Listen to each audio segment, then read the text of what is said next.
Hello, this is Roger Miller. This is video number 3, chapter 3. Hopefully this video finds everybody well. One of the things that I realized after going through the last video is that I kind of quickly went over the main ideas, the main idea around what I've been working on, or at least initially started working on. So I wanted to go through that again real quickly here, or maybe not as quickly, maybe go in a little bit more detail. Stepping into this guy right here. So let me see here. Actually, it should go this way. So the idea here is that you have these little weights here. Right now they're just gray, but I've used various things, lead. I've used bolts and nuts and stuff like that. But as you see, his original thought process was you got 1, 2, 3 on this side and 1 on this side. And that was the original idea concerning when this goes around, where the weight would be in the distribution. I've actually set up, like I said, I've actually done tests with this with set up with motors, and I'd have 2 of them actually at one stacked on top of each other with gears so they'd go in opposite directions, those types of things.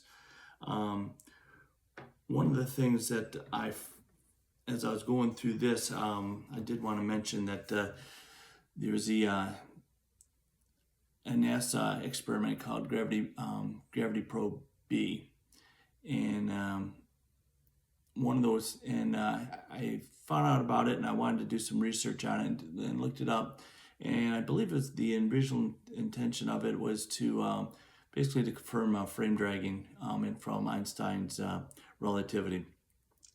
So when I was looking at what they ended up doing is doing gyroscopes, and the gyroscopes were intended to keep something pointed at a specific place in the night sky.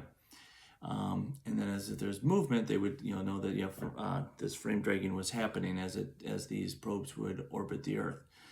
The problem is though, and that's one of the things as I started working on this and starting to do the math, realized that gyroscopes traveling through space, there's actually one side would be traveling faster than the other side, kind of very similar to what I was talking about with this, as this thing goes from this point here all the way around to this point right here. That's a much longer distance than when it travels on the other half of the turn, where it only travels from this spot to this spot over here to right there. That's a much shorter distance than it going all the way around to that point right there. Anyways, so and that's one of the things that work with the Voyager probes is that they're actually spinning, making gyroscopes. So what I ended up doing is I found out who the actual people at NASA that was working on this, and sent them a quick email, explained to them my concern, and they actually, just to let you know, Gravity Probe B, I believe, was one of the most expensive projects that NASA ever undertook. If I remember right, before it was launched, the dollar amount was estimated at about $40 billion that was spent on this. And I guess this actually started in the 1960s before it was finally launched in late 1990s, early 2000s.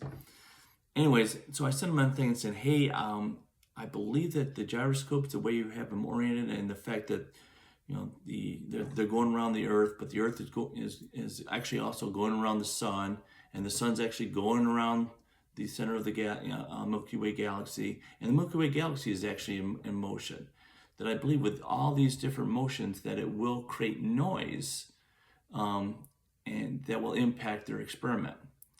And I love their response is that, and based off the same thing as the special relativity, the 1 over the square root of 1 minus c squared over v squared, or v squared over c squared.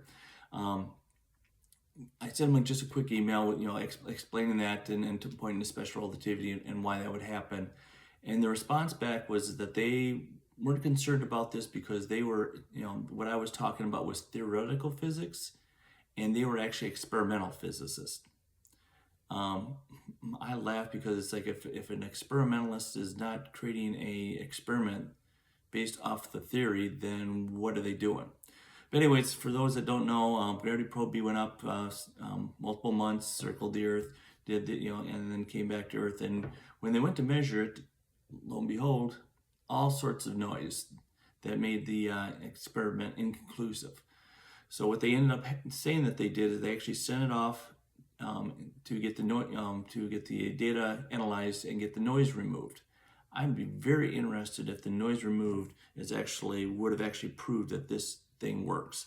One other thing that I mentioned is that back in the 90s, I was actually trying to get a patent on this, and did not go well. It was very frustrating. So I set it aside. A few years after that, I actually seen a video on the internet that where someone had built one extremely similar to what I had submitted to the place for patent. And again, that they had a few other people that, so who knows, or if it was just independently discovered. But the concern that I have, that it was very similar to this. The only concern that I had is that when they said they presented it to NASA, they were not explaining the special relativity side of things. They were just saying that that it works. And NASA's response is, well, it'll only work in microgravity. And I guess if you're only looking at it in, not thinking about special relativity, then I can see where that explanation would be able to explain this. Didn't see anything more about it. I just kind of put that aside, but something that was very interesting that I came across and kind of frustrating in one way, wondering if maybe something got leaked. I did actually provide these drawings to a few other people. Who knows? Or maybe it could be just, it's not that complex. Someone else could have had that same realization and went down the same path. So we will see, or we won't see it. It just happened. One of the other things that when I was talking about doing this, there was actually a couple other ideas that I had. I found these are old things that I just put together. This is ones where these are like little plates, and the idea is to have sound, speaker on this thing right here, voice pushing sound down. So as they're up here, they're not vibrating, but as they cross against the center, they would vibrate. So and as it goes around this, as it's going around in the circle, it would take up less. Its velocity or its speed would be less here, but as it got underneath the speaker, it would actually vibrate, causing it to take up, require to move over a more distance. So anyways, that was one concept and kind of very similar to that. This is another one I did. These actually has speakers inside on the ends here, which just spins around. The idea is to have something to actually turn the speakers on as they go right through the middle here, and so that the speakers themselves would actually vibrate. Those were the initial ideas that I was working on, and one of the things that happened as I was tying all this stuff together, I actually had these are all like what I call demonstration models. One of the things that I actually came up with, and this was my next step, I was trying to find somebody to build me this neon light. And the concept behind it here is that there's a thin, narrow, and then a wide one. And I was going to put actually magnets across here to actually accelerate the ions of the neon through this way at a high speed, basically a particle accelerator. Then they would slow down and just take up more time to come all the way around, and then zip across there and then come back around.